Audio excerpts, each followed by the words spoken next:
Hello, everybody. What's up? We are What's back. doing? We are finally back after a bit of a break.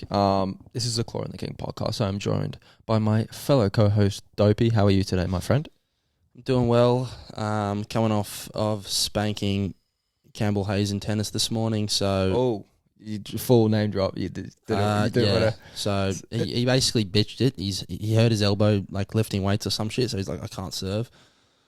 Oh yeah. So just donkey drop it, dude. That's Yeah, how we pros did. do it. That's how pros do it. yeah. But yeah, I'm pretty good at tennis. So Well, yeah. Maybe don't name No drop one- our mates in the 1v1. future. Why? So like stalkers, because we've obviously got so Stalkers? many fans out there. They're just going to be stalking him now. They're going to be like, Chibble, oh my Chibble, god. Chibble love a stalker. Make friends with him. Yeah, fair. He's a very sociable man when he wants to be. But anyway, there's been a lot that we sort of missed in the world of sport, including the World Cup, in which England's two most arch enemies faced off in a World Cup final, which wasn't great for me. Most arch enemies. Well, okay, that grammar wasn't great, but there's probably three in that category. How can Argentina be in it? Okay, first off, we'll do it in chronological order, okay, in terms of history timeline. First off, they housed the Nazis, all right? We're just going to forget that. What does that have to do with soccer?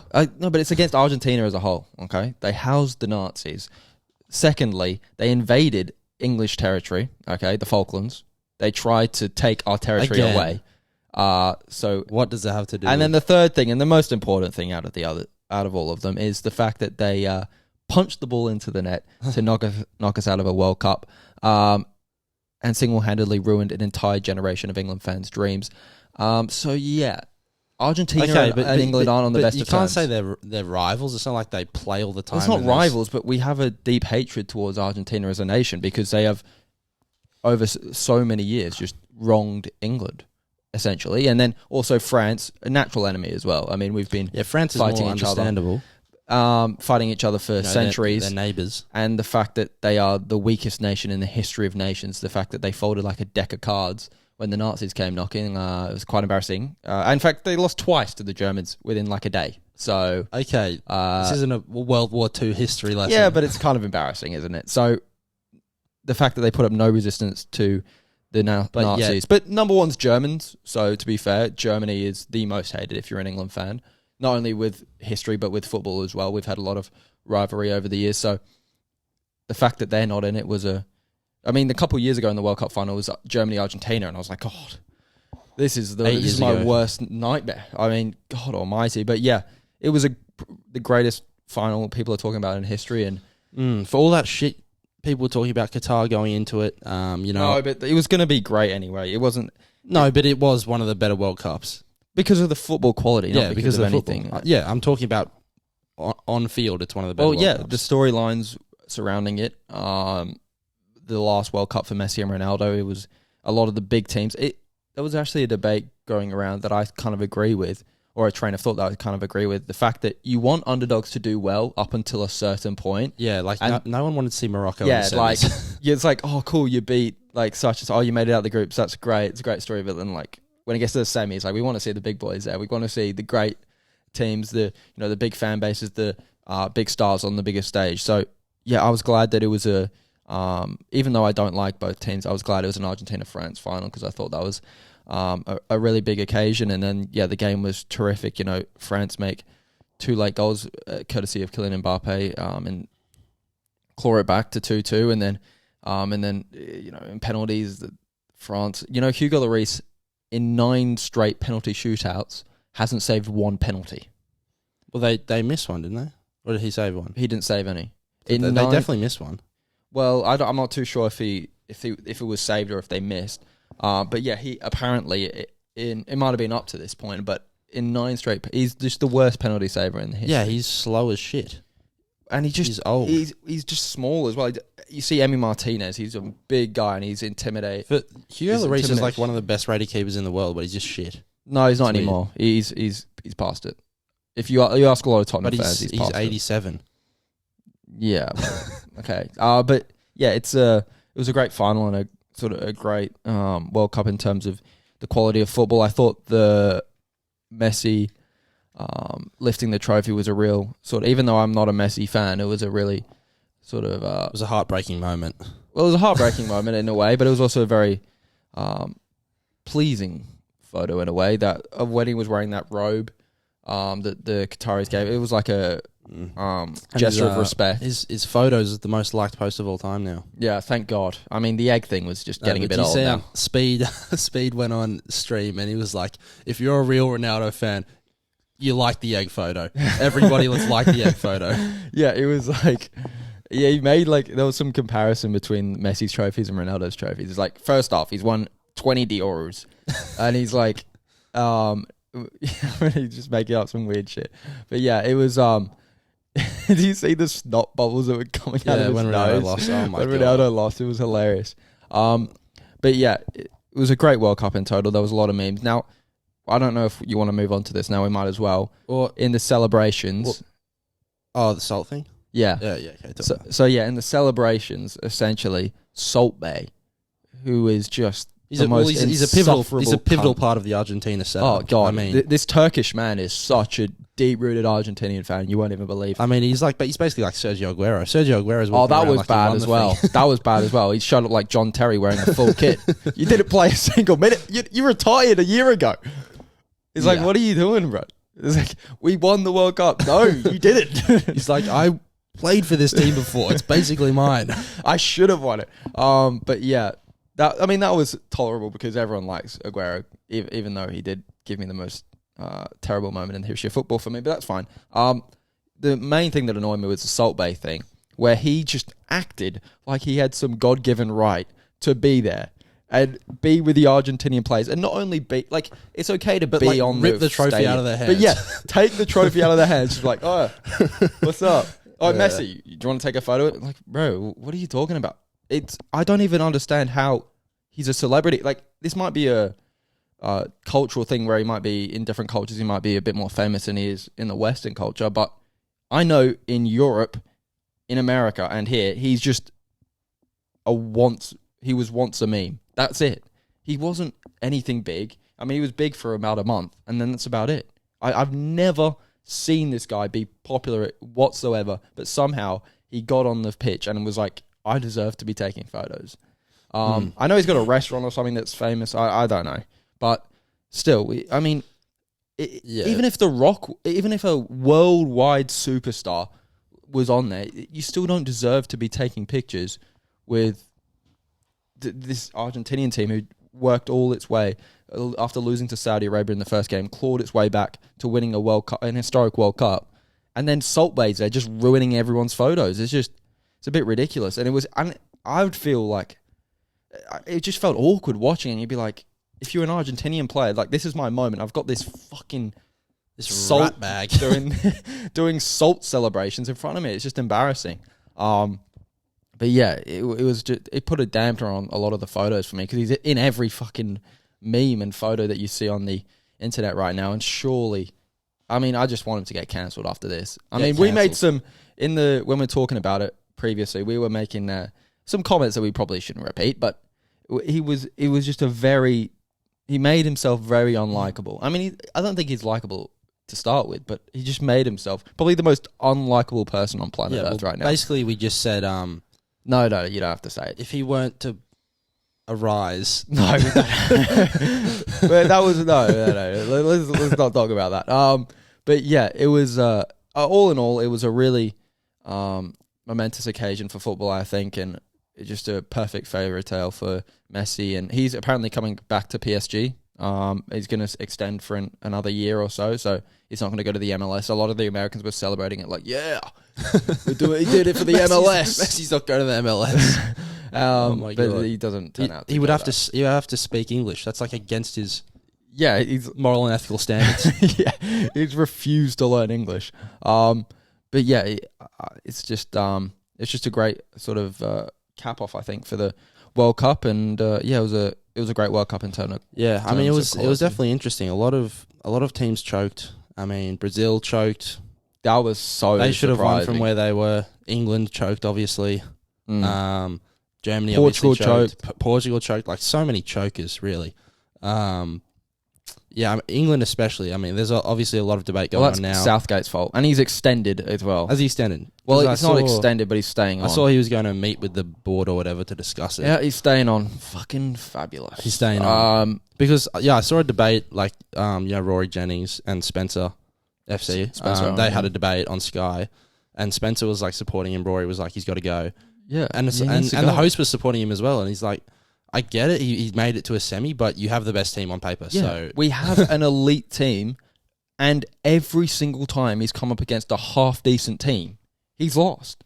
I don't care if he's made the final of the Euros, he made the semis of the World Cup. When he came against a decent team in Italy, he lost. He came against a decent team in Croatia, he lost. He lost to every decent team. In the Nations League final, came up against Netherlands, lost. He is just... It's impossible for the guy to win against against a half-decent team. And the sole reason for it is not because of the style of football he plays. It's because he refuses to be proactive in a key match where he needs to be proactive. He needs to make the right decisions within the game. And when he's making substitutions at the 75th, 80th when he's minute, Sterling on when Rashford was one of the form players of the tournament, didn't get a look in. It was just remarkable to me how he's still on a job, and it's just such a shit mentality to think, well, he did better than the other failures, the Sam Allardyces. I mean, like, good job. Like, you shouldn't be rewarded for losing. And I think there's a bit of a misconception, in my opinion, that this England team's going to be like this for the next 10 years. I mean, like, it's not. Harry Kane is probably done. That's probably it for him in terms of World Cups. No, I think he's 29. What is he, 30? Yeah, bro, he's slow at 29. He's not going to be playing at 33 for England. Oh, he could make an impact. No, he's not going to be well, I don't want him to. First off, talk about chokers. That guy is a choker beyond belief. We're 2-1, has a chance to equalise with a penalty. Yeah, it is. Fucking but skies it. Gareth has got to go from the sideline. Someone else take it. No. That's so fucking basic. You don't take two in one game. No, that's not true. That's just that's a fucking... He's probably... If you're talking about best penalty takers in the world, he is top 3, no, without a shadow of a doubt. Everyone would think that. I've seen him miss a lot. Well, he's missed more, but like in terms of penalty takers, you ask anybody, he is probably renowned as a great penalty taker. And the fact that he skied it was just such a... But it was always going to happen. And you get flashbacks. Once you score one, you're always questioning yourself, do I go the same spot or do I change? No, I just think that you're in your head after one. No matter what, you're in your head. Well, yeah, I think that he has got a history. That's actually the routine. He actually picks a spot before the game and he doesn't change it. That is what he does. But the problem that I have with him is that whenever the big moments show up, even for Spurs, when Spurs made that Champions League final run, he wasn't in the last 2 knockouts. He didn't play against Man City and he didn't play against Ajax. So he didn't play in the key knockout games where Spurs pushed forward to get to the Champions League final. He played in the Champions League final and they lost. In England against Croatia in 2018 World Cup, he has a wide open Sterling right next to him. It's 2v1, him and the goalkeeper. He's near post and he doesn't square it to Sterling. He's in the middle of the goal and he would have a tap in. And he should even make it. If he's shooting from there, he should still make it, to be fair. So yeah, he just has a history of choking, and no wonder he plays for Spurs, to be fair. And I texted that to you as well. So look, I think it's a mix between them both. The reason why we lost, I thought we definitely outplayed France, and it was a really impressive. People were like, well, Gareth shouldn't get any criticism because we played well. It's like, who gives a fuck? We lost. He needs to be able to make decisions on the go, and he just shows an inability to make against Italy in the Euros final. I think made the same mistakes, made substitutions way too late. And yeah, it was just a terrible loss for us, and it makes it worse because being at 6 o'clock in the morning, you're like, how am I supposed to go through the rest of my day? Like, I'm exhausted. I've had about 2 coffees already. How am I supposed to go through the rest of my day watching this? Looking at Twitter.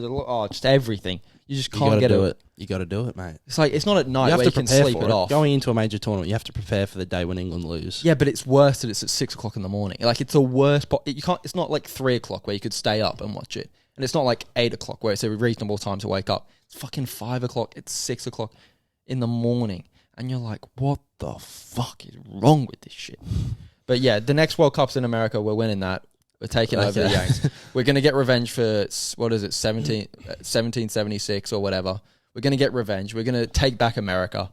We're going to invade again, and we're going to win through the art of football. And that's... And Gareth will be gone by... We're going to lose the next Euros, so he's going to be gone by then.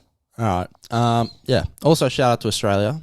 Oh, coming 11th overall in the tournament. Well, I was getting a bit nervy there because I did predict on this podcast. For what you said to start the show, the worst team in the entire tournament, to finish 11th. Well, on paper they are. I mean, they've got a guy called Cumdog, mate. Striker. He didn't even play. Yeah. I mean, to be fair, I thought, who was the left winger? Goodwin. Yeah, he looked really solid. He had a really good left foot on him. Lecky, that was a great goal from Lecky. That was a great... He just managed to the team spirit within them and the ability to hit big shots and score big time goals was just great. Harry Souttar stood out as well. He probably... Yeah, he's a beast. He's going to get whatever is he at? He's Stoke. At Stoke, yeah. So he'll probably get a big time Premier League move in January, I'd imagine. Because he was fantastic throughout the tournament. So... Yeah, I did bet my citizenship on Australia not winning. And we nearly, Argentina. You nearly beat Argentina. To win. Thank God for Lissandro Martinez, because that would have been... And Matty Ryan having a howler. Yeah. Well, look, it was it probably gave Argentina its toughest test. Yeah. It was a really, really good game. So, yeah, look, Australia got a lot to be proud of, but they've got to do a lot of work in terms of the background work. Football Australia do in terms of improving the youth academies and stuff like that, and making sure they eliminate, and also the clubs as well, they eliminate the registration fees and all that bullshit that Australian kids have to go through. I watched a documentary on it. It was like $2.5 grand a year. You had to play rep. It's like, how are you you're just getting all the rich kids and just eliminating all the talent. It is still hard to make the teams, but... Yeah, but still, we have so many football players. And to be fair, I'm not making assumptions here, but a lot of them will probably come from poorer background. That's what happens in all football. You see a lot of... Marcus Rashford comes from a poorer background. Neymar comes from a poorer background. You look through a lot of these players, they go to football and they go to professional sports when they come from a poorer background. And I think to eliminate just half the amount of kids based off this stupid registration fee bullshit, it's a crime, really, because I think football could be massive in Australia, and I think it is. And I think that's why you see basketball in Australia thriving and football not, because you could argue basketball and football in terms of participation, it's probably two of the most highly participated sports across Australia, because it's so because depending on state, really, it depends on the sort of the amount of kids that get involved in different sports. So you see AFL and Melbourne, and you see rugby league in Sydney, and so it's a lot. It changes state to state. However, I do think basketball and football is more Australia-wide, and it's more centralised. So I think they really need to get rid of these stupid registration fees and improve the academies and sort of ensure that the A-League is a lot better as well, because the A-League is shit. But we'll see. Yeah. Well, thanks for that, Gandhi. Well, I mean, I'm just commenting on it because I grew up in Australia and I saw so many kids. I saw my career slip through my fingers. I see so many kids play football, but they never go on to play rep, or it's just they play around in the backyard, they play in schools, in school systems. They just don't ever make it to professional academies. If you go to a good school, that is basically rep. Yeah. If you're in the A's. Yeah, but here he comes. He's just going to talk about the stories of his childhood now. What do you want to say now? No, I'm just saying. Oh, yeah, you're in the I'm A's. just saying Yeah, here we go. But yeah, essentially, they need to revolutionise that academy system in Australia, and hopefully Australia gets more success, because it may have come across like as a bit of a hater, but I do hope Australia does well. Even though I'm an England fan, I do hope that they do well and they do improve, because it's great to see Australia get into football more. And the scenes from, in Melbourne and especially were just fantastic. I mean, they were broadcasted around the world, really. You saw Sky Sports. I don't know if Sky Sports type, but I know Micah Richards and that sort of crew were covering it as well. So it was great to see the worldwide coverage of Australian sport. Yeah, easy. I guess last team to talk about is France. I mean, for them to get to where they did with the amount of people they had missing is pretty incredible. I think they're the only club, the only nation that could have done that. Yeah. Their depth is unbelievable. If this tournament showed me anything, it's Mbappe's going to win another World Cup. I'm pretty confident. I think it's definitely possible. You've got Chouameni, who scored that goal against England. You've got Camavinga, who's really young as well. You've got just a lot of young talent in that team. Giroud's obviously going to move on. Lloris is going to move on. They've got to bring in some more players into that aspect. But yeah, I definitely do see this French team contending for the next World Cup and the next Euros. I mean, they were in the Euros final against Portugal when Portugal won it in 2016. They won the World Cup in 2018. What did they do in the Euros in 2020? They lost on penalties to... it might have been to Italy. I can't exactly remember. But, I mean, in 3 of the last 4 major tournaments, they've made the final. So that's... Like Spain from 08 to 12. Yeah, so they're a real... Well, that Spain team was different. That was different gravy. But this France team is really, really special. A lot of people saying Mbappe is going to be the future GOAT. It's like, right, okay, let's pump the brakes a bit. Mate, I'm on that train. Really? Yeah. I think it's... But people are like, well, look at the state... By the end of his career, his stats are going to be great. It's not... Football's not judged purely based on stats. If he goes to a Real Madrid, like he's probably going to go in the summer, and he performs unbelievably there, and he makes that trajectory, and he does fantastic. But you can't call a player a future GOAT when you have Messi and Ronaldo, because what they've done in the world of football is just unbelievable, and it's just unfathomable to me for anybody else to reach that. So yeah, but we'll see. Well, yeah. Well, speaking of that, has this tournament ended the GOAT debate?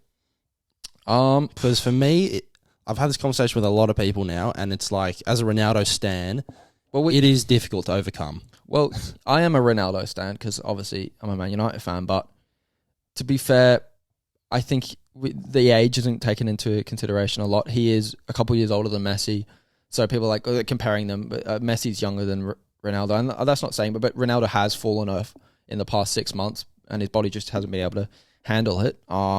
So I think that should be taken into account, really, because he scored 18 Premier League goals last season. He wasn't exactly... He outperformed Messi he was last season, whilst being older than Messi. So let's not forget that. But it's not the same as a World Cup. The GOAT debate, I don't like it for one reason. It's because when you pick one side, it's almost forced upon you that you have to hate on the other. So a lot of I don't want to call... Even if I say I'm not really Ronaldo stan, because I don't want to compare myself to those Ronaldo stans on Twitter that call him Messi and Messi's a fraud and all that stupid shit. Because it's almost that culture that you have to hate on the other side, which I completely disagree with, because I think that the 2 greatest players of all time, no doubt. And if you say any different, you're an idiot. Easy. So yeah, I'd probably lean towards Messi at this point, just for the fact that World Cup is a big sort of... I mean, I know Ronaldo won the Euros and Messi won the Copa America, and I do actually rate the Euros higher than the Copa America, to be frank. I mean, Messi has to play Chile in the semis or whatever. So let's be real, the Copa America is not what the Euros is. But I think that this World Cup sort of... And the way that Messi played in the World Cup as well, it sort of put him on a different... I don't want to say different level, but it's kind of sort of separated him a bit. It's something Ronaldo hasn't done. Like, you can compare their league titles, Champions League titles, goals throughout all of that, even Euros and Copa America to an extent, but Ronaldo's never performed outside of a group stage in a World Cup. Well, neither is Messi, to be fair. Yeah, until now. Yeah. But he's now done it. So, yeah, look, it's tough to sort of argue against Messi at this point. And the GOAT debate, it's a bit stupid, but it kind of gets like the LeBron-Jordan debate. Look, I'll always be a Ronaldo fan over a Messi fan. Messi ruined 2 Champions Leagues for Man United, so I'm not a Messi fan whatsoever, but I do have to appreciate how great he is. So yeah, essentially I would rate Messi slightly higher at this point. But it's not a debate I like having, because everyone that has this debate over social media seems to have to sort of take away what the other player has done, and I just don't think that's right, because they're the 2 greatest players of all time, and you shouldn't go against any of them, really. Yeah. But like in 10 years, I think, barring injury, we will probably be having this debate with Haaland and Mbappe. No, we won't. That is the stupidest take you've ever had. How? because it's impossible. They're ahead of. They're ahead That's of. Where such recency bias. No, but they're ahead of where Messi. And Ronaldo won were. 2 Ballon d'Ors by the age of 23. Okay, Mbappe's probably going to win it this year. Maybe, but that's still Messi Haaland's was dominant at when he was younger, and Ronaldo, Mbappe's the best player in the world. Even though Ronaldo took like a couple of years, when he also at like 23 and 24, he won the Ballon d'Or as well, and he won a Champions League. So but when you look at goal scoring, Messi and Ronaldo's goal and assist, goal contribution numbers are insane. Like they're more than a goal contribution a game, which is crazy. Yeah, and Haaland's ahead of them for this season, for his career. It's really, really difficult to say, and I just don't think anybody will be able to surpass him. And I know that may sound a bit, loyal, but I just think throughout the history of football, they are the most special players to ever play. And when people like the R9s and the Zidanes and the Pelés aren't even considered in the GOAT debate because of these two players, throughout hundreds of years of football, these two are clearly the best. I think it's pretty hard. Up until this point, they are, yeah. Up until this point, what do you mean? Mbappe's already in the GOAT conversation? No, I'm saying as of today, yes, they are. But who knows? Well, who knows? But I wouldn't say Haaland has anywhere near the skill of Ronaldo or Messi. Nowhere near. No. I would say at this stage he he's might not as compete complete. in terms of goal scoring numbers, but that doesn't mean everything. Lewandowski, it probably go down as one of the greatest goal scorers of all time. Doesn't mean he's anywhere near the footballer that Messi or Ronaldo were. And people forget that Ronaldo, before his injury, late Real Madrid days, he was an electrifying winger who had unbelievable. You watch Man United Ronaldo and some of the skills that he was able to pull off. He was taking the piss out of every defender that he saw. And I think people don't realise that. And just because he's a striker and he converted to a striker in his Juventus and Man United days, people don't really take into account how great of how skillful and he was as a winger. I just don't think Mbappe. People call Mbappe a pace merchant and are going way too far with that. But also, if Mbappe had a major injury where he lost a decent amount of his pace, he would lose his entire game. His entire game bases around how quick he is. And that's nothing against him because his other skills are tremendous, but they revolve around his ability, the defenders, how scared the defenders are of his pace, and they just stand off him. So he takes. Yeah, but like that's the same with Ronaldo back in the day. Yeah, but Ronaldo adapted. I just don't think anybody is going to have the work ethic of those two. Mbappe would be a lot closer. I think Mbappe is a better player than Haaland, first off. And I think Mbappe would get closer to the GOAT debate than later in his career. If it continues the way it is, I think he'll get closer to Messi and Ronaldo. But I just don't think he'll be able to reach. And if he stays at Paris Saint-Germain, there is no way in hell I will put him anywhere near. What if he wins 5 Champions Leagues? I don't care. You cannot win in the French league and call it. Messi and Ronaldo challenged themselves in the best leagues in the world at such young ages and throughout their career, especially Ronaldo. This guy has played his entire career in France, which, let's be fair, it wasn't even rated a top 5 league in the world. Not even a top 5. So the Portuguese league was rated higher than the French league. The French league is a joke. And I know he wants to go to Real Madrid, but the second that he moves, and he continues to perform in that arena in either the La Liga or the Premier League or what have you, then he'll start to be considered more in the GOAT conversation if he continues on his current trajectory. But I can't consider him to ever be in the GOAT debate if he continues in the French league. Okay, all right. Well, we'll leave the football chat there. We'll move to NBA. Obviously, the season's going on at this point. I think we're about a third of the way through the season at this point. It's getting on, going quick. Where the Lakers? 12th seed? 12th, I think. Real good. But we're recovering pretty well. Well, Anthony Davis isn't because he's injured, but yeah. We should be fine. Obviously. Said no one. Yeah. Okay. So we'll do we'll pick our teams who have surprised us and who will surprise us in a good way and a bad way.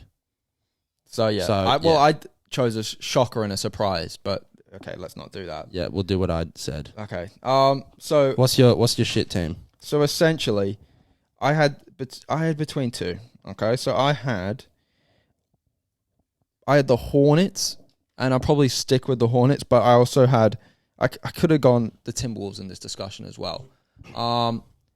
The reason why I've picked the Hornets over the Timberwolves is the fact that we on this podcast predicted that the Timberwolves would be complete ass. And they're not complete ass, but they are what we thought they were. A middle-of-the-road play-in team that really Rudy Gobert does not help whatsoever, and he clogs the lane for Cat and for Anthony Edwards. And what's turned out to happen? He is shit.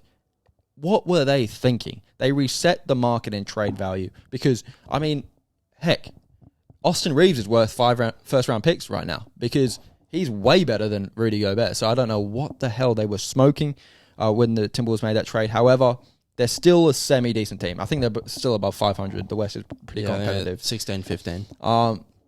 So they've still got talent there. So it's not the be-all and end-all. So it's not terrible. They just are mediocre, and some idiots thought they would be better than mediocre. The Hornets are garbage. I mean, their coach is in press conferences ripping their entire team, saying, we can't play defense.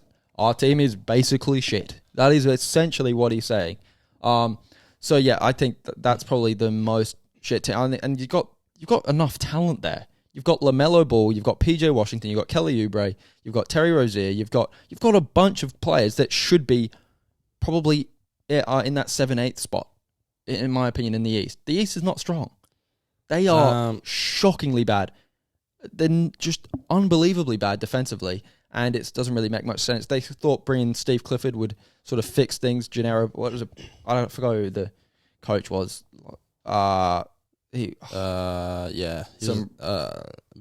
James Borrego. Yeah, Borrego. I was singing Gennaro Pargo, who's a NBA vet. But yeah, it was kind of a shock to a lot of people that he was fired.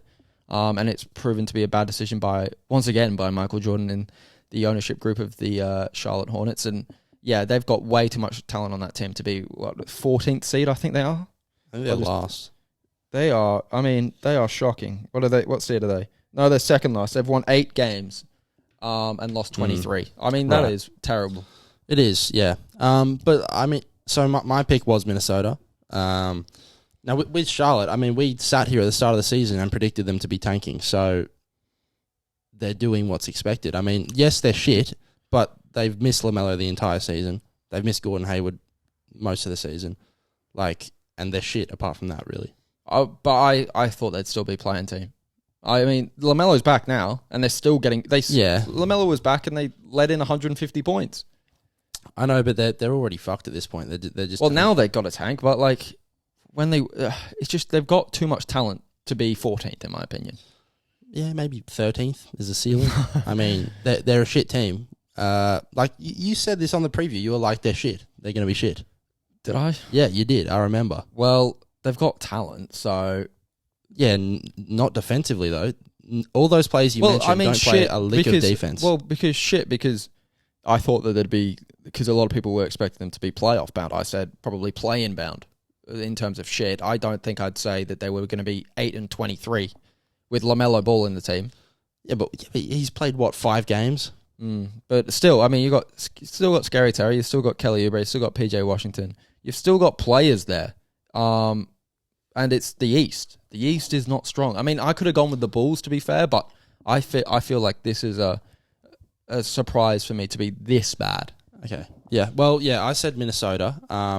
And the reason is that, yes, they're where we expect them to be, but they thought they were going to be contenders, and they're shit. So, well, they're idiots if they thought. Yeah. So it's really enjoyable to see that you've been proven right in that Rudy Gobert is dog shit and was not worth 9 players. Well, when you get beat up by Terrence Mann, something's wrong with you as an NBA player. So, and not that Terrence Mann isn't a semi-decent player, but that's what he is. He's a role player. And the fact that you let him drop 41 points on you is a bit of a clue into why you're not a good defensive player. Oh, but his block to shit ratio is so good. It's just such a poorly constructed team. I mean, D'Angelo Russell, I don't think he can be a point guard on a winning team at this point. Anthony Edwards is a guy, but he just this has been his worst season of his career because he can't got do anything. 2 centers on this team and he can't drive and he's just having to jack up stupid shots. Yeah, so it's just a monumental fuck up from Minnesota. I mean, they have gone backwards. They were what were they last year? 6th seed? Probably, yeah. They were in, they were in the play and they beat us. It was So they had the 7th seed. Yeah, I think we might have had they did have the 7th seed. Yeah, they did have the 7th seed. And they're what, 10th or 11th at the moment? I mean, they've gone backwards and they traded their entire future to go backwards. So good job. That's why they're my. You could have got Donovan shocker Mitchell or anyone really. But let's get Rudy Gobert. So yeah, that's a good shock. I probably would have gone that for them, but I sort of expected that you would pick him. So I could have gone for the Bulls. The Bulls are the 11th seed right now. Yeah, they have 12 been and bad. 18. But Lonzo was the most important player for that Lonzo team. was injured. And you kind of knew that they'd take a step back. And Vucevic, talk about a bad contract. That guy stinking off the joint. So yeah, my surprise for this season, I had a couple. The Pelicans I was gonna pick, but I was as well, but I thought that would be good. But then you look at the team and you're like, this team is pretty good. Yeah. The surprise for me, I'd have to go between Sacramento and Portland. Which one have you chosen? I didn't choose either of them. Oh, you didn't choose either? Because I think they're both going to fall off. Well, I'd probably go... Well, Sacramento's the obvious one, but you look at the team. They've got solid players there. I mean, they've got De'Aaron Fox. I know he went through a bit of a slump, but he's turned out to be really good. They've got Sabonis. And they've got Kevin Huerter there who's playing unbelievably well, but you didn't expect that. So I'll probably go with Portland. I think Portland are doing... I think you look at the team and it almost seemed like they were tanking. I mean, they got Jeremy Grant in, I know, but know what I expect... Oh, well, I didn't expect them to be 6th, 7th seed. And I had no... It's just I know Damian Lillard was injured last season, and before his injury, he wasn't good either. But it's basically Damian Lillard and a bunch of good, solid players. Like Simons is Simons. I think the emergence of Simons is the biggest thing for me. He's playing like an all-star at the moment, and Jeremy Grant's playing fantastic as well. And that team is just, for some reason, is playing better than when they had McCollum. So yeah, it was a bit of a surprise for me, but yeah, they're a really, really solid team, and I didn't expect it. Now the Kings are probably more of a surprise to most people because it's the Kings, but they've also built a culture there that I think is really cool with the beam that they have, the purple beam. But they've got talent on their roster. I think I look at the Blazers and I think before the season I didn't see a lot of talent on this roster, but a lot of players have stepped up, including Anthony Simons and Jeremy Grant, and they've been playing really well. Yeah, I mean, well, with Sacramento, yes, they've been surprising to this point in the season, but I still wouldn't be surprised if they go on a 10-game losing streak at some point. So I still would not be confident they're going to make the playoffs from here. But I have faith in Portland. I think Portland will be playing, at least. I'm still not sold that they're going to make the playoffs, but... Well, there's so many teams in the West that are good. Because when you look at Golden State in 11th, you'd think at some point we could have gone for them for shocker, but... Yeah, you could have, to be fair. But yeah, I think that's just more of a... That's more, again, we want it to be a bit edgy. We want to be a bit out there. Yeah, I think everyone is picking the Warriors as the shocker just because they won last year. But if you look at the circumstances, Curry, he's just... I mean, actually, to be fair, I mean, it is the kind of the standout one, if I'm thinking about it, because James Wiseman's looks awful. I mean, that guy he's is not an NBA center. He's a bust. Klay Thompson's looking ass. To be fair, it's not his fault. He had 2 straight... Was it ACL than Achilles or something like that? Yeah, he's looking terrible. You see, when he pulled up twice, just like 1-on-5, and then Jordan Poole was like after one shot, and then he did it the very next play, and Draymond was like, "What the fuck are you doing?" And Draymond's looking ass.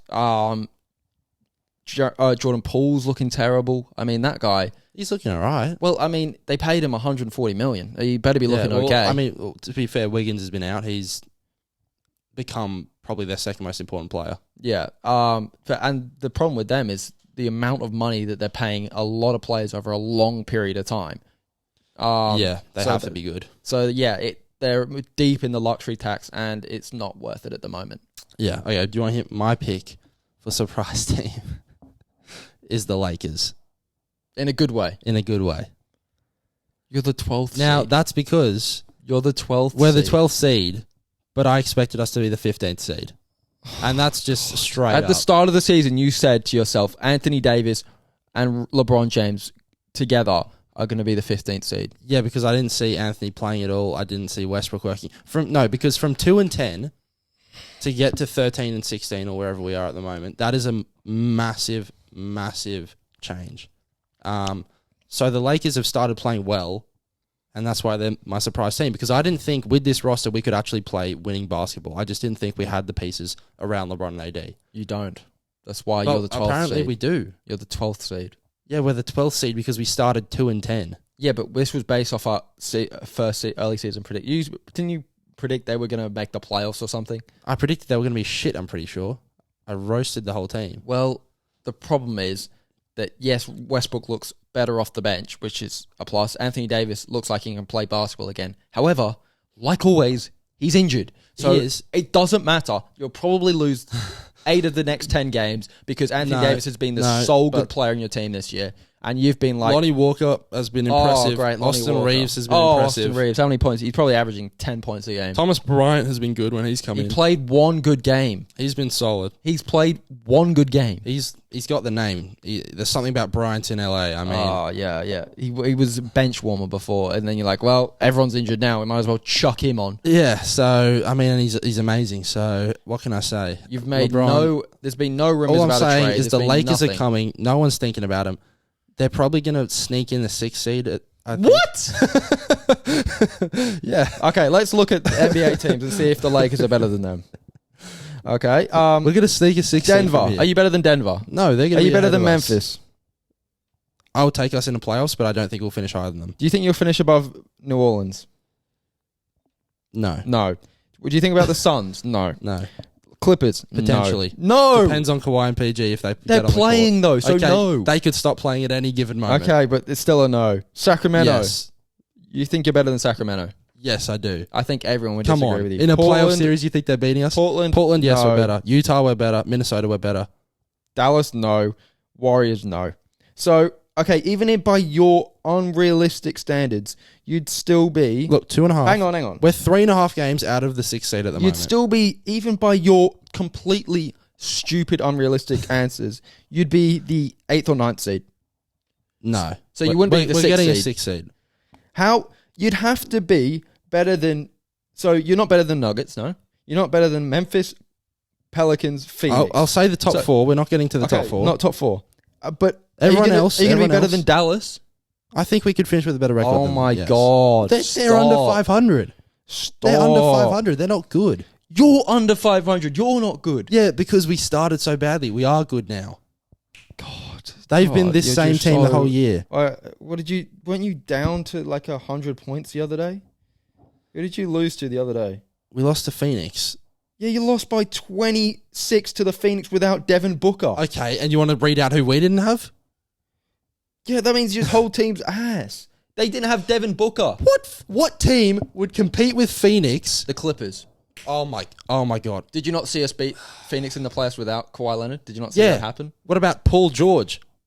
Yeah, but What about John Wall? John Wall wasn't there? I'm saying play them now without Kawhi, Paul George, We John did. Wall, We and were Reggie 500. Jackson.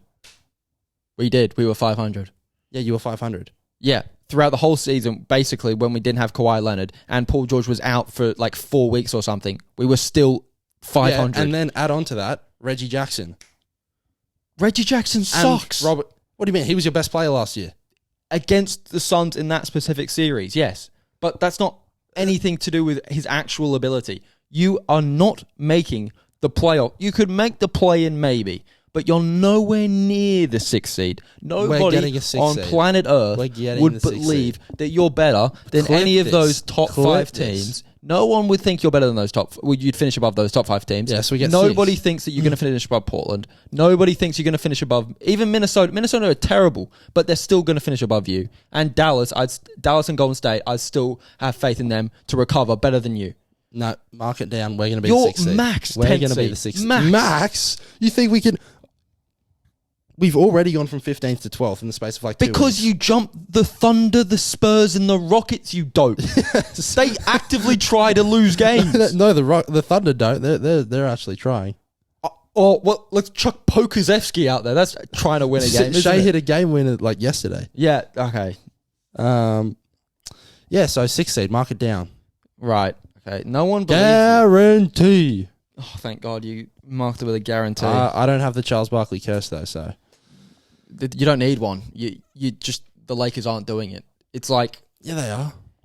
it's just like Armenia is not going to win the next. We're going to World go Cup. on like a 10-game win streak at some point, and that'll put us in the 6th seed. Anthony Davis is injured for like the next 6 weeks. How's that happening? No, he's coming back. As his ghost coming back?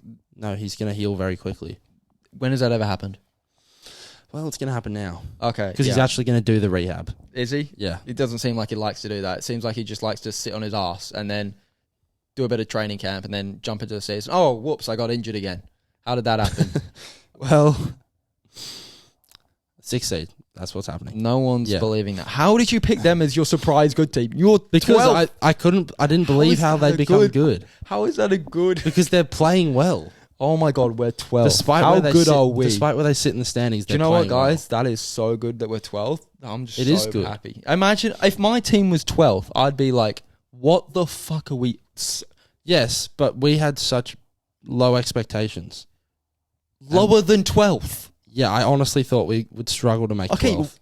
That's maximum 3 spots above. I could argue that the Portland and Sacramento were argued to be the 12th, 13th seed, which is a much bigger jump than fucking 12th to 15th. The way they've started playing, they can't get better than that. They've already hit their You ceiling. can't get better than 12th. Yes, we can. Come on. No, because the only time that you're half decent is when your whole team's injured, or when your whole team's healthy, sorry. But then, what happens? Anthony Davis gets injured all the fucking time. LeBron gets injured all the time. So, it's never bound to stay together. You're never... It is. I believe. No one in their right mind thinks the Lakers have any chance of getting directly into the playoffs. No one thinks that. I do, so... Okay, you're the only one. Okay. Not even Jeannie Buss or whatever her name is would think that the Lakers are going to get directly into the playoffs. I reckon she would. You know that you're the poorest ownership group now. She's the poorest owner in the league. That's why because it's a... banter.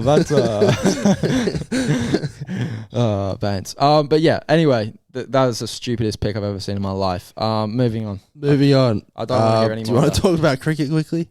Well, we can do. Now, usually, I'm obviously English. If you've listened to the podcast, he's Australian with a tad bit of French mix in there, but that's by the by.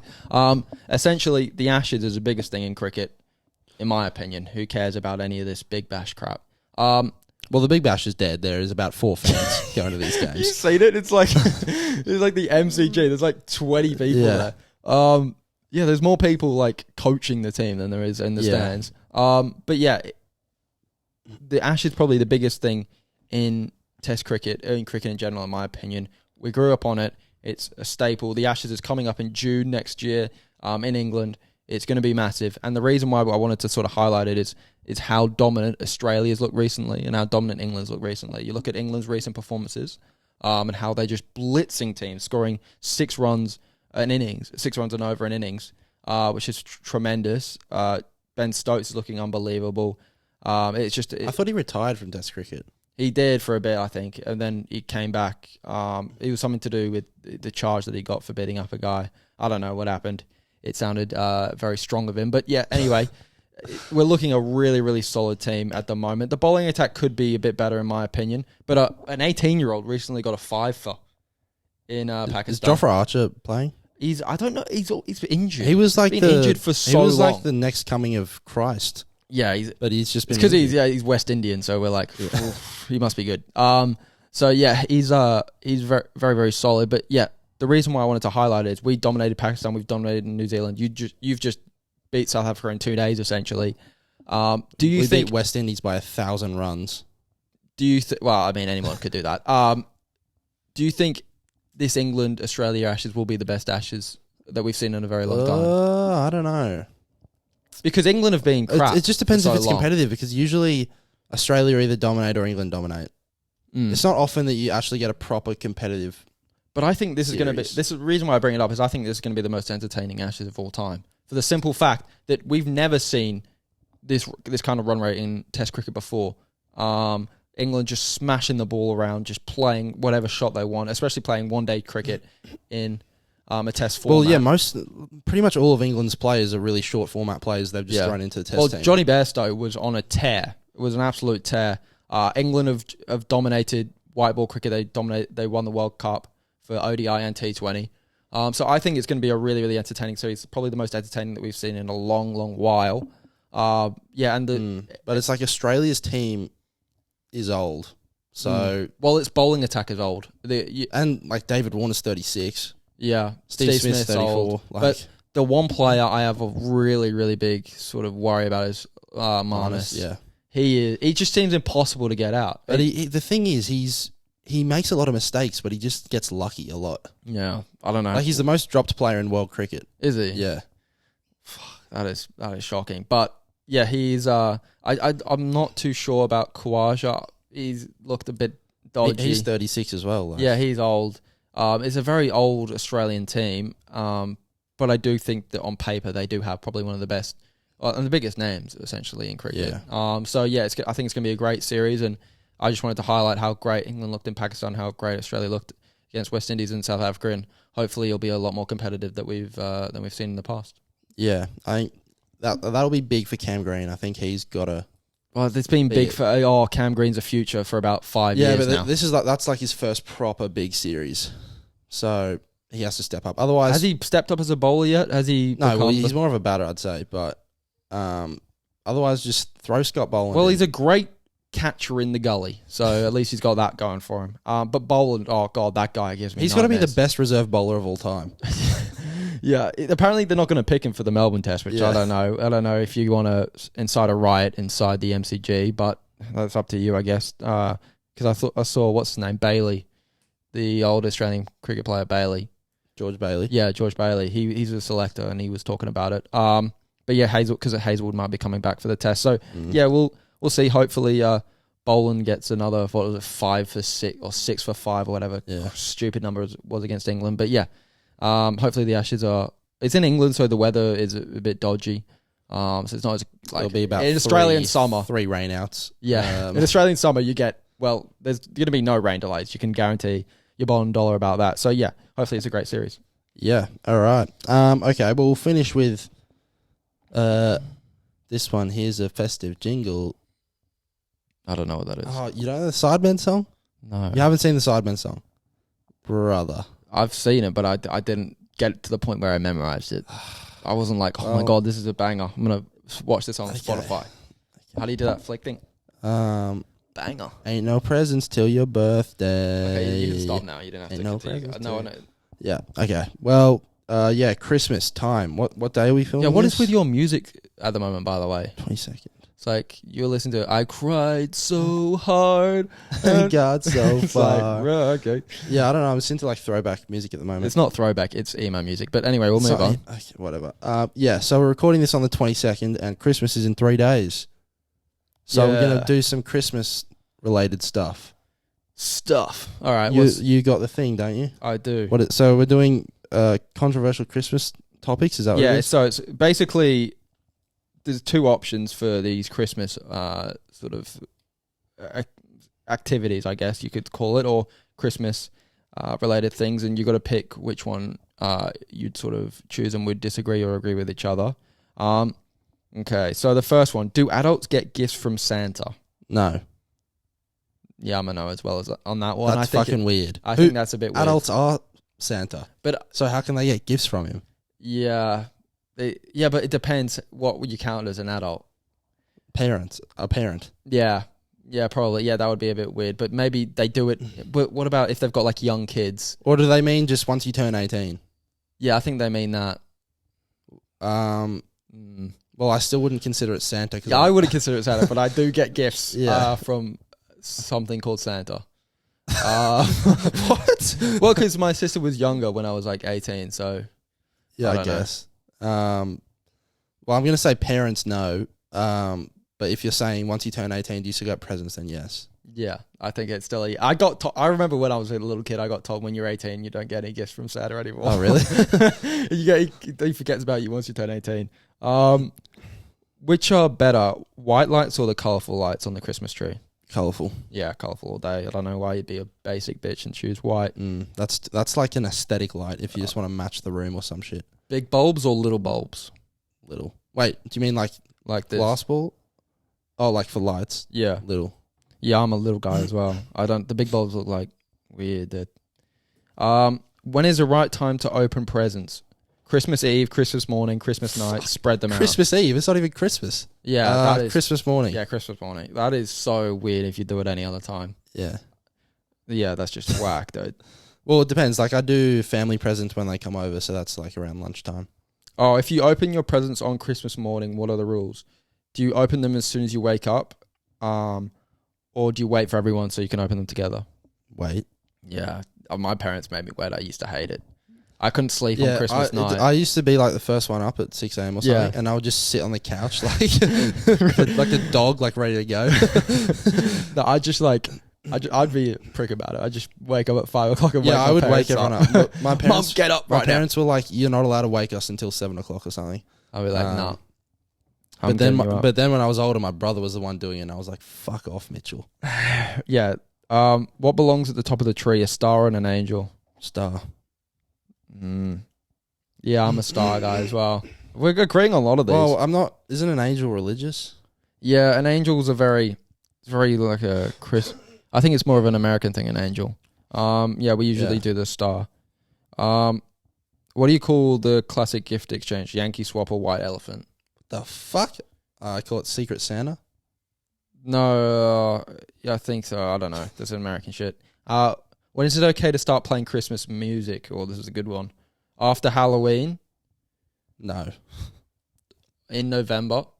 Or in December? December. Yeah, I'm one of those. I'm like one of those people where it's like, if you see like Christmas lights outside in November or October, you're like, right, get a life, you fucking virgin. It's too early. I haven't played any Christmas music at all, to be honest. Yeah, so. Christmas in Australia is so shit. I don't know if you feel like that, but it's just because it's so fucking hot. It's a different vibe because it's not like snow. But I like it in summer. You need snowy because it's like beers. Are you a snowy Christmas or a sun Christmas? I feel no. I like Christmas in Australia. Oh, that is so bad. I like sitting outside having a few beers. Snowy Christmas. I think everyone would prefer a snowy Christmas. I think snowy Christmas is just so much more of a vibe. It's so much more Christmas. I just don't feel like it's cold. I feel like that's good. You sit under the fire, you play Christmas music, you sit under the fire. You drink eggnog or whatever the fuck that's called. I've never drunk that in my life. I don't know what it is. It's like alcohol, I think, but with like chocolate and I don't fucking know. Yeah, I just think the white Christmas is and that sounds a bit racist, but the white Christmas so much better. Now you've mentioned it. Wow, I love a white Christmas. Go cancelled. But yeah, I'm not just talking snow. No, we are other powder as well. Oh, okay, yeah, yeah. That's a good part of Christmas. But no, I think that a snowy Christmas is what you dream for, and I can't remember if I had a snow. It definitely snowed when I was in France, but I don't know if it snowed at Christmas. Well, it's winter there, so I'd assume it would. Yeah, so I think just snowy Christmases are way better, in my opinion. I prefer summer. It's just weird. It's just not. It's not weird. You do it every year. It's not a vibe. No, but I don't know. I usually go to the UK every like 2 years on Christmas. People say play Christmas music all year long. That would be all year long. It depends, actually. If it's I think if a Mariah Carey Christmas song, I think I could get away with. Not even with Mariah Carey. Oh, that is a good one. I prefer Michael Bublé. Oh, you're a Bublé instead of a Carey. Oh my God, no. What? You prefer Michael? What's her name? Mariah Carey. Yes. All I want for Christmas. I prefer Ariana Grande. You. God. No, Justin Bieber. Can you stay up all night? Literally every singer has done a Christmas thing. Yeah, but The everyone labels knows. must just force them. Yeah, when but they're coming everyone out. knows that it's between Bublé and Carey. Everyone knows that. So Mm. you're a Bublé instead of a Carey. Yeah, I prefer Bublé. Oh, that is dodgy, man. Why is that dodgy? Because Carey's the GOAT. I don't know how you could. It's just the goat. Yeah, she's the GOAT of Christmas. Nah, but she's just weird. She's weird, but that's not anything to do with the Christmas song. That Christmas song slaps. All I want for Christmas is you, baby. That is such a banger. I don't know how you could pick Bublé over that. Because his voice is nice. Yeah, but it's just that song. It just gets you up, you know. When opening presents in a group, do you do it at once or One at a time. one at a time? One at a time. Everyone has the attention on the present being opened. Yeah, I'm more of an all at once. All at once, but then you don't get to see people's reactions. No, but it's just like I can't wait. I'm just like me and my sister when we were little greedy kids. little. Yeah, me and my sister when we No, were we kids. went would in just tear circle. through It's I do one, my brother does one, my sister does one. Yeah. Do you know that that TikToker who's like, this is off topic, the TikToker that's like the like the air hostess? No. He's like gay as well. He looks so much like your sister. It's What? not A even man? funny. Yeah. It's so weird. What, with long hair? I got served by someone. Hang on, I'll try and find him. I got served by someone in a shop the other day when I was doing my Christmas shopping, and Yeah. I was very confused for a second Why? on what gender this person was. Yeah. It was either a really, really gay dude or a transgender dude. And I was just like shocked. Let me see. Oh, I'm trying to find him. He looks so much like your sister. It's not even funny. Well, is that a roast on my sister? No, I don't know what it is. I just saw him and I was like, oh my God. Wow.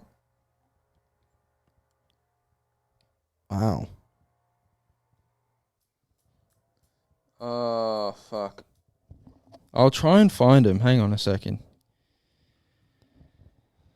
Wow, this is no, you talk about something else. okay, so Christmas time, you know. What do you guys think is the gift of the year this year?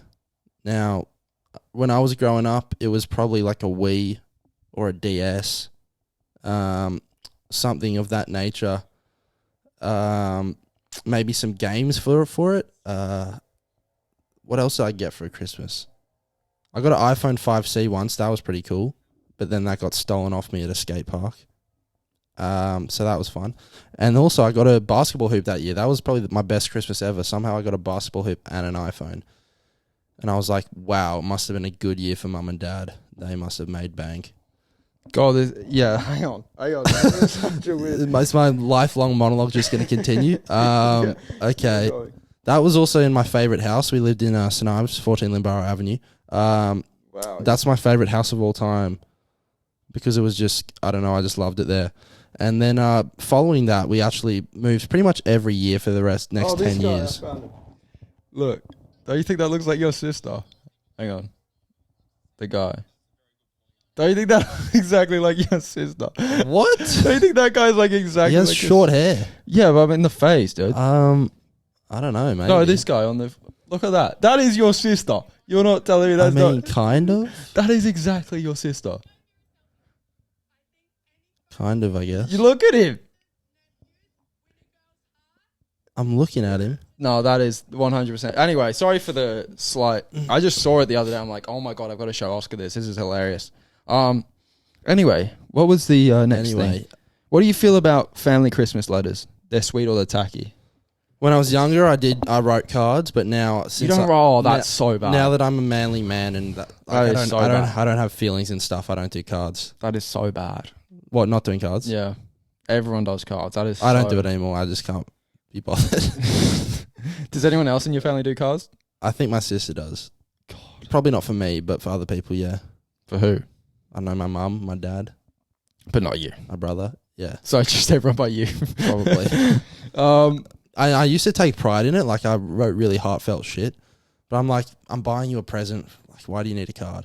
Well, I think like that, but it's just I've been brought up like you have to write a card, like you have to do it. Yeah, I was brought up like that as well, but then I was like, fuck it, I'm gonna make my own choices. But then I think my parents would get really offended if I didn't give them a Christmas card. Mine probably would as well, but I'm just, again, repetition. Have you not done it yet? This is your first year? No, I've done it for years. So repetition, they get less offended each year because they expect it. Oh, okay. So, yeah. Okay.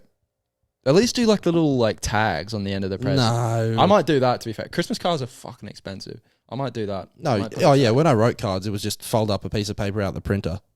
Right on it. That is so poor. You can't even be bothered to do that. That was your... no wonder they were like, oh, thank God he's not folding up a piece of paper. What do you mean? Who actually buys cards? That's such a waste of money. That's what people do. Just write it on paper. Why do you think the card industry is what it is? I don't know. Because people buy cards and give them to people. Nah, that's a waste of money. What? You just fold up a piece of A4 sheet of paper like, happy birthday. Yeah, Here you go. That's literally what I do. That is so fucking whack. That is so efficient. Do you put anything? Do you like do a drawing on the front or anything, or you just? No, I write "Merry Christmas" in big letters. Or "Happy Birthday." God, when I thought your laziness could know no bounds, that is shocking. That is probably the what? Imagine that you just receive a fucking piece of paper. It's about what's on the paper, not the paper. No, it's about the card. The card is. It's about what's in the card. No one cares about what's in the card. Yeah, they do. That's the point of writing a card. The whole point is you get a card with your present. That's the whole point. I don't fucking want a card. I don't care who it's from. Just what's the present? We don't care. But is the present good or is the present shit? No. How would it? What about if it's your grandmother's birthday or something? Would you get a? I'll write cards for birthday. Like a card or like no A4 card. So you give your grandma a piece of paper. Actually, I think we do like joint cards now. Like my sister just. So you don't do it, and I just write a message or something. Okay. That is whack. Do Harry Potter movies count as Christmas movies? No, but I love Harry Potter movies, so yeah, I would watch it at Christmas. No, it's not a Christmas movie. Why would it be a Christmas movie? I don't know. Oh, I guess there's Christmas in the movie. Yeah, it's kind of like Home Alone, but Home Alone's more Christmas. Yeah. And finally, we should. When should Christmas decorations come down? Right after or a couple weeks later? I'm lazy, so I'll give it a month or two. Who cares? Like, yeah. I mean, if you're getting into sort of March, April, then maybe it's time. But if you're getting close to September, October, maybe it's time to put it down and then put it back up again. But yeah, or just keep it on the whole year. Who cares? You don't have to put. Yeah, back maybe it it suits your house. Yeah, just have it up. Maybe you've got a very woody house feel. It just the tree would fit right in. So yeah, that's. What about? Oh, see, I've got some off the dome. Okay. What about real tree or fake tree? I'm a fake tree. Who can be bothered? When I was younger, I wanted a real one because I was like, oh, I want a real tree. It's cool. But the branches are too twiggy, so all the ornaments just suck off them, and it sheds everywhere, and then it just dies. Yeah, it dies in your house. Fake tree you keep forever. Yeah, so much better. Fake's the go. Whoever does real Christmas trees, I mean, salute to you, but I mean, you're paying for a new Christmas tree every year. It must be like a I mean, would it be more Christian to get a real one and make it more authentic? Sure, but I just think it's a bit of a stretch to buy a whole tree every year and then to take it in and out. It's not. But you can take the parts off the tree, off the fake one, and then just put it in like a box. Yeah. The real one, you got to fucking carry it out with like 10 people. You got to like rip the door off its hinge to sort of bring it through. It's just a nightmare. Yeah. Anyway, definitely fake. Do you have another question? No, that was it. You said you had questions off the dome. Because that one came really quick. I was like, more will follow. But more haven't followed. I've seen this go around social media a bit. Do you a Die Hard guy or a Home Alone guy? Because I haven't even watched Die Hard, so I've never watched it either. Yeah, I think Home Alone's a GOAT Christmas movie, to be honest. I think. Yeah, I mean, I've probably watched it 50 times, so definitely up there. I haven't watched it in a long time, though. Yeah. Also, it's weird to see what that dude's become now. Well, that happened ages ago. We were like kids when it happened, so. Yeah, but yeah, Home Alone's a sick movie. I used to obviously I thought all the tricks he did to bash these dudes was so elite back in the day. But they were just idiots. They're probably the dumbest criminals. But really, they were just told to do this for a movie. Oh, really? Were they? Yeah, like it was all scripted. Oh, that's not good, is it? Like, see, I thought it was authentic. I thought it was just a camera crew. I wanted to get robbed back in the day, so I could set up all these traps and just destroy people. That would work. That would 100% work. That It would hurt. I was gonna roll out the Lego, get him stepping on that shit. Yeah. Okay. Well, maybe if they had your vision, they might step on the Lego. But most people that have normal eyesight can see that there's Lego on the ground. But that is by the by. I actually watched Home Alone. I think the other day. So Wow. The first one. yeah, the first one. I think this. Oh, what are you? Home Alone 1 or 2? I need to be reminded exactly what. The Home Alone 1 was when he was in his house and they left. 2 was there. in New York. Yeah, 2 was in New York. I think 2 was 2 where there was like an old lady with pigeons. Yeah. 2 was an old lady with pigeons. Yeah. The first, but which one had the better trickery? I think. Well, the second one was like in an abandoned house. Yeah, true. Was there fire in that one? I can't. Which is the one where he dropped a brick on his head? Oh, that was the second one. Okay, He threw that bricks one. from the roof. That one, yeah. That one wins. Yeah, I just think it's the second one's more or less. What about Home Alone 3? Have you seen that? Is that with like the other kids? It's with a different person. No, dude, I never watched that. That'd be cheating. I watched it because I had like a box set that had all 3 of them. The third one. Oh was yeah, shit. I did see that. I did have that as well, but I just didn't watch it. I was like, Wow. was it? Why was it bad? Well, I don't know. It was just shit. What was it? What was the setting? Where was it?